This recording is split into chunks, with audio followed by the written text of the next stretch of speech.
hidden. The hiding of it is destroying the fabric of our society and putting us into bondage. It needs to come out and be non-hidden. It needs to be unveiled and shared widely and freely with anybody who's capable of accepting it and comprehending it now. Because we're not in a position where we could wait longer. We're at the precipice. Okay? There is a moral obligation to bring this information to the public now. Because this place is a garden full of weeds, of poisoned ideologies and completely erroneous belief systems that have no bearing on truth whatsoever and cannot get us what we say we want. Until those thoughts are changed, don't expect the results you want. Here's what that principle is. It's what I call the lost principle. And it's the thing that has to be present in order for any change to manifest itself. And it is not what most people think of it as. Even when I tell you what this is, I guarantee you there will be an inaccurate connotative meaning for what people think this means. Okay? Here's what the eighth principle is.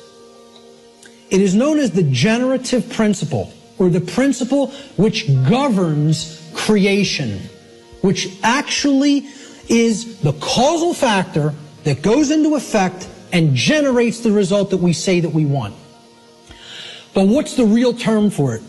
Who can guess what the actual term, what the generative principle of creation actually is?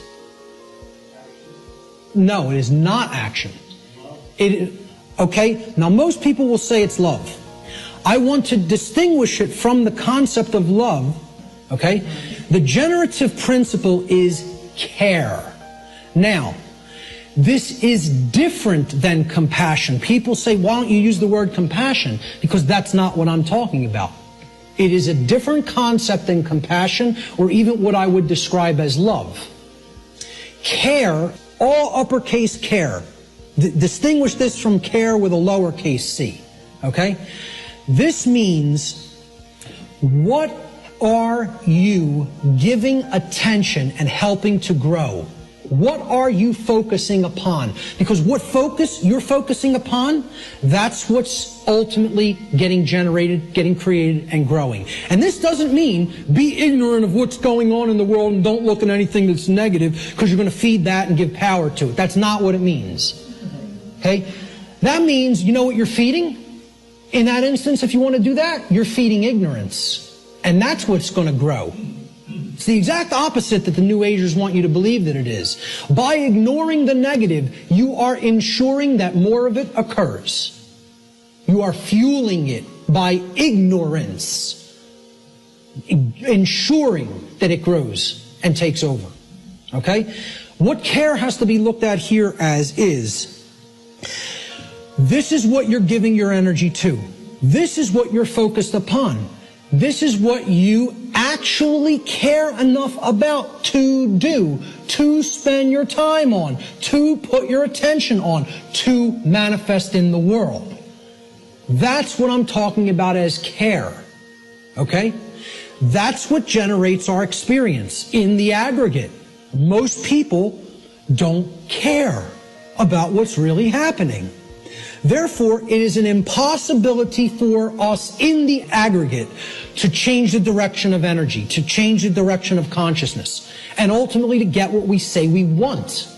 That's how the real law of attraction works. All right? Here's how it actually operates. The lost principle is the dynamic of care. What we care about on a day-to-day basis acts as the driving force of our thoughts and actions. What did I say we need to develop?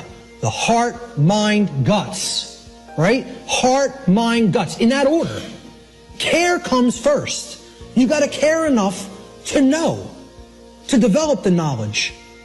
Okay? Then you got to act on it and put it into practice. Apply it. So that's the order. Heart, mind, guts. Care, knowledge, action. Those are the steps, okay? And all three of those have to be in place. All three. That's what unity consciousness is. It's unifying thoughts, emotions, and actions. the three aspects of consciousness, such that there is no contradiction between them. What we think, how we feel, and how we act are one and the same. There's no contradiction. That's unity consciousness. Okay? Therefore, since care is the driver of our thoughts and actions, it ultimately can be seen as the generator of the quality of our shared experience here on the earth.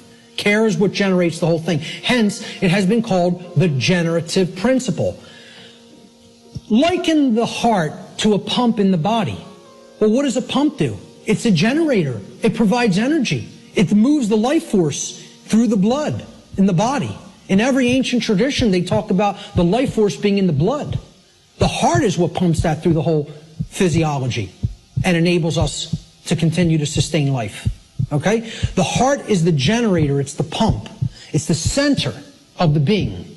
As important as the brain is, the heart is ultimately what's generating the experience, because what we care about determines what we think about on a daily basis most of the time, and therefore how we behave. All right? So, is anybody familiar with the compasses and square symbol of Freemasonry? With the G in the middle? Well, that's what the G stands for at the highest level. They'll talk about many porch masons. These are the exoteric masons that are given the teachings of the profane and they think they're in the know. Okay? They're given the information, well, this only means geometry, it only means God, etc. Okay? One of the things they'll tell you it means at a slightly higher level is that it means gnosis, knowledge. At a higher level, at illuminated levels of Freemasonry, which are above 32nd degree, they will give you what the real meaning of the G inside the compasses and square is. And it is the generative principle. It means genesis, creation. Okay? And yeah, you can tie that right back to God. I'm not saying those things are different. And the forms that get created in the physical manifested world are geometric forms. So it is geometry as well. It's all these things. But at the highest level, it's the generative principle. That's what that G really stands for in esoteric Freemasonry. Okay? It's called the generative principle because that means to create. It comes from, the word generative comes from Latin. The verb generare means to create. The generative principle is what we create through. And it's lost because people don't care. They don't have care. Hence, it's the lost principle. Okay? Here's how it works, folks. What we care enough to put our will behind. Okay? So again, heart, mind, guts. Guts is the will. The action, the masculine principle. That's what gets things done ultimately in the physical domain. What we care enough to put our will behind. And that's driven by the care. That's the generator or the pump that drives the will. Okay? What we care enough to put our will behind is ultimately what gets created or manifested in our world. The world is the way that it is because most people do not care enough, even if they say, they pay lip service, okay, and say that they want things to be different. They don't care enough to actually change it through their actions. Because when it comes all down to it, that the thing that is ultimately generating our reality is behavior. Action is what's generating the reality. That gets generated through what we care about because our cares and our desires drive our actions. Okay? So most people will say they want things to change, but then when you say, what are you doing to make that change happen? Not a word. Silence comes back on the other end. They don't care enough to change it through their actions. That's what the generative or lost principle is about. And until that principle is regained and people get out of their laziness, and if people are going to make real change happen, the idea that it can be done without taking actual real-world action has to be purged from human consciousness.